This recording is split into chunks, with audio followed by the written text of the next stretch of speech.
Ikipe ya Arsenal imaze kwerekana Bruno Guimaraes, ni transfer yari imaze igihe ituvugisha, ikagenda izamo utuntu twinshi, utubazo twinshi, Arsenal igatanga amafaranga bakayanga.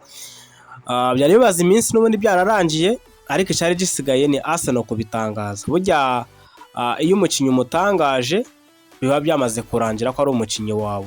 Arsenal yamutangaje, iramwerekana, iravuga iti uyu ni umukinnyi wacu Bruno Guimaraes, yahisemo 39 nimero azajya yambara mu mugongo. Uyu muhungu rero akaba amaze kuba yahitamo ikipe ya Arsenal. Yanze ane makipe yose ahitamo ikipe ya Arsenal. Uyu muhungu witwa Bruno Guimaraes akaba yiyongereye kuri Gabriel Jesus, Gabriel Martinelli, Gabriel Magalhaes. Abangaba bose ni abanya-Brazil. Rero nawe akaba amaze kuba yabijoyiningaho, maze kuba yabiyungaho kabisa kugira ngo bafashe ikipe ya Arsenal guhatanira ibikombe byose uko ari 4 umwaka utaha w'imikino. Bruno Guimaraes, here we go, ni umusore w'ikipe ya Arsenal birasubirwaho.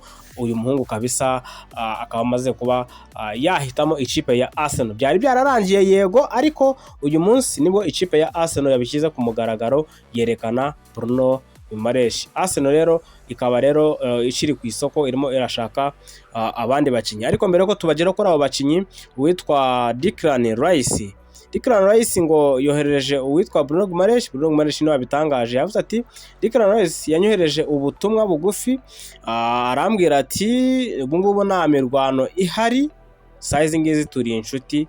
Ati rero turi inshuti kabisa, nta bintu by'imirwano, atubaka kanya turi inshuti. Ubona uwitwa rero Bruno Guimaraes avuga kuri Declan Rice ati turi inshuti rwose. Bruno Guimaraes akomeza avuga yuko Declan Rice avuga yuko ngo mu bakinyi bahari bakina hagati mu kibuga ati numwe mu ba mbere ku isi, avuga kabisa ashimagiza uwitwa Declan Rice. Declan Rice ni umwe mu bakinyi bahaye ikaze uwitwa Bruno Guimaraes. Arsenal, Bruno Guimaraes deal done, baze kuba byarangira, nta yindi nkuru tuzongera kumwumvaho usibye yatsinze igitego, usibye yabanjemo tukamuvuga, usibye kandi uyu muhungu witwa Bruno Guimaraes andi makuru yenda agenda amuvugwaho. Ariko ubundi ibyo kumuvugwaho ngo Arsenal, Bruno Guimaraes mu ikipe ya Newcastle deal done, uyu muhungu azaja ahagarara hagati mu kibuga ahagararanye na Declan Rice, Martin Odegaard, mbega mediane y'abantu batatu, Bruno Guimaraes, Declan Rice ndetse na Martin Odegaard. Ni ukuvuga ngo Arsenal ikintu rero kabisa yungukiye muri uyu muhungu, ni umuhungu w'ibibaraga. Icyo ni icyambere nkuko Declan Rice ameze. Ikindi ni umusore ukina imikino myinshi, burya ni wa musore ushobora kuba wakinisha match kuri match. Ni moteri muri rusange, ni moteri ameze nka Declan Rice, ni ya moteri kabisa, bidasaba no kubasukaho amazi kabisa ngo uyikonjeshe, oya, irashyuha igakomeza igashyuha mpaka ikagushyuhana. Rero uyu nguyu yitwa Bruno Guimaraes azajya ahagararana hagati mu kibuga na Declan Rice baringanire, noneho imbere yabo gatoya hahagarareho uwitwa Martin Odegaard, uruhande rumwe Bukayo Saka, urundi rero bazajya bahagarikaho Gabriel Martinelli, ubwo turamuvuga kubera ko niwe uhari, ndetse na Christos Zolis bizaterwa. Arsenal iracyarimo gushaka umuwinga, byo turaje tubigaruka nanone. Arsenal izaba ifite mediane ikomeye cyane, Arsenal izaba ifite mediane ikomeye cyane. Ibaze Martin Odegaard, Bruno Guimaraes ndetse no witwa Declan Rice. Uzi impamvu mvuze ngo irakomeye se?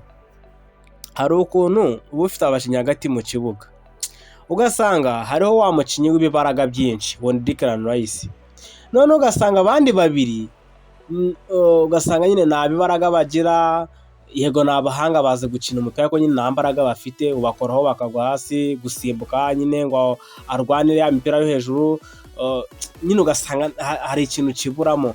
Urugero ngiye kuba nabaha, Zubimendi ni umuhanga ariko ntuzamubaza ibintu byo kugundagurana. Iyo tuvuze kugundagurana ni kwa kundi muhanganira umupira ushaka kuwutwara nyine ngo uwake bagenzi bawe, uwo ni uwitwa Zubimendi. Iyo bigeze kuri Eberechi Eze nawe ageramo akantu kameze nk'ubunebwe, ariko ni umutekinisiye, na Martin Odegaard nawe ni uko. So Arsenal ijya kuzaba ifite mu mutima wa defense Saliba na Gabriel bibibaraga, noneho imbere yabo baringanire na Bruno Guimaraes ndetse na Declan Rice nabo bibibaraga, Nuko kugira ngo ugere kuri Saliba na Gabriel uzaje ubanza facing Declan Rice na Bruno Guimaraes, uba facing ariko uba facing ubanza ubumve.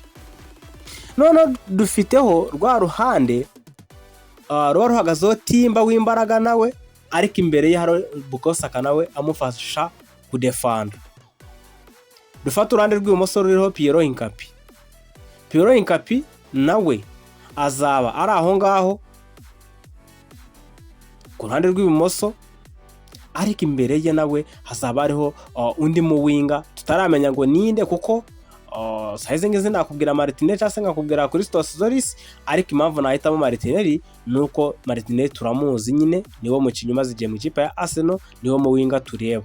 Christos Zolis yego wamureba muri pre-season, ariko ntabwo wahita uvuga uti tuzaja kwa Chelsea, tujye kwa Tottenham, tujye kwa Newcastle, tujye kwa Man City, uvuga uti ni wa mukinnyi uzajya ubikora byombi.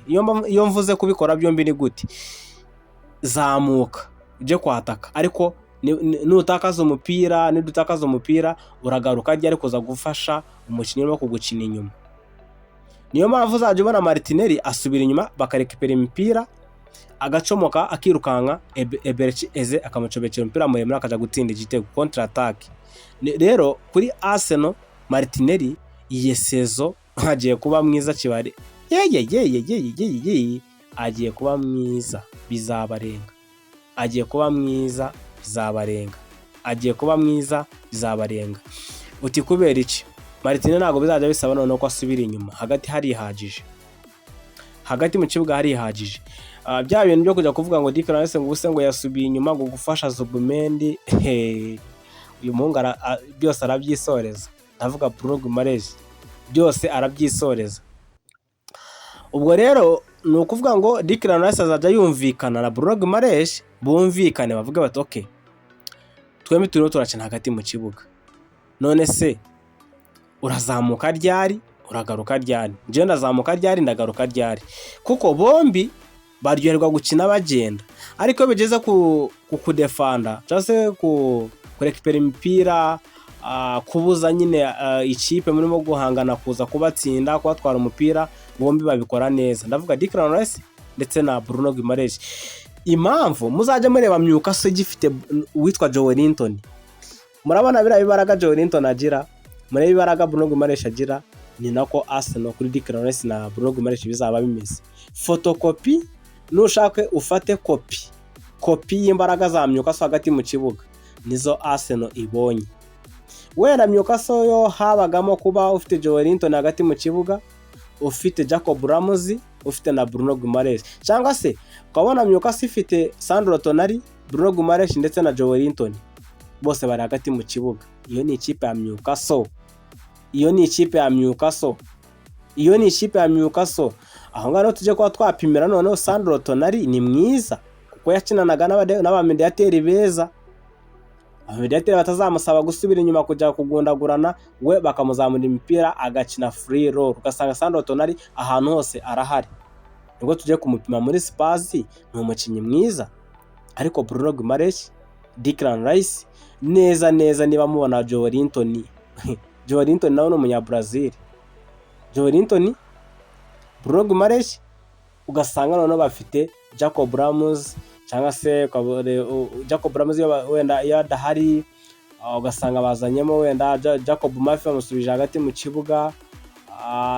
Newcastle kugira ngo mwumve ko Newcastle inakomeye mw'abantu, Newcastle iracyafite uruhande rumwe Anthony Elanga, iracyafite urundi ruhande witwa Harvey Barnes.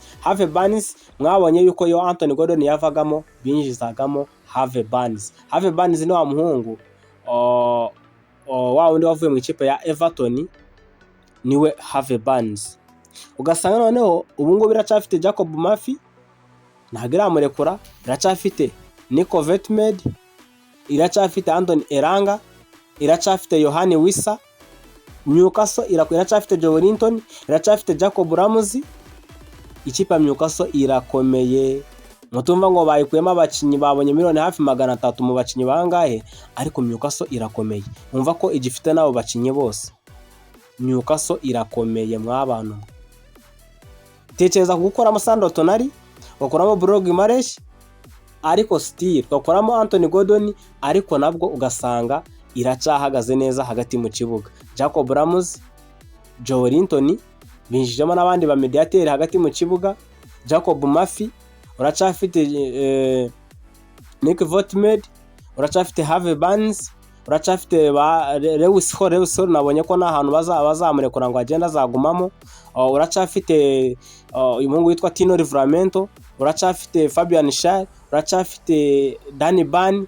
Iyo ni ikipe ya Newcastle. Ufite Nick Pope, ufite kuri bench ufiteho umunyezamu nka Aaron Ramsdale. Mbega ikipe ya Newcastle we, Arsenal deal done.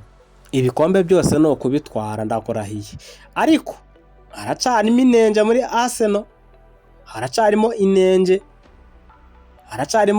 gusa. Ikintu mo gukunda Mikel Arteta, byibuze ikipe atwaranye nayo igikombe ntabwo arimo kugira ngo abe yakuramo abakinnyi bose abagurishe, nubwo nana n'ikipe zigaragara zimo gushaka kubatwara, kuko nabonye Gabriel Jesus ikipe ya Napoli yamwifuzaga, ariko ngo ikibazo ni umushahara. Ngo ikibazo ni umushahara, naho ubundi ngo bamwifuzaga barumva bamutwara. Ubwo rero niyemera kugabanya umushahara, Napoli igomba kumutwara. Uwo witwa Gabriel Jesus.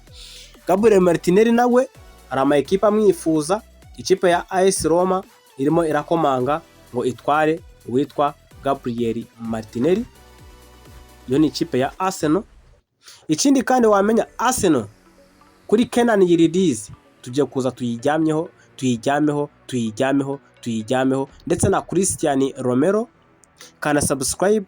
Uyu ni wa muhungu wanyu Sam, umuhungu Nyagatare. Turaje mu kindi kiganiro turebe Christian Romero ndetse na Kenan Yildiz. Abo bahungu na amahirwe angana gute yo kujoininga ikipe ya Arsenal. Christian Romero we amaze kuba yafungura imiryango kugira ngo agirane ibiganiro na Arsenal. Hano ni kuri Arsenal Fans Media. Ntucikwe n'ibiganiro biri buze kuba byakurikira.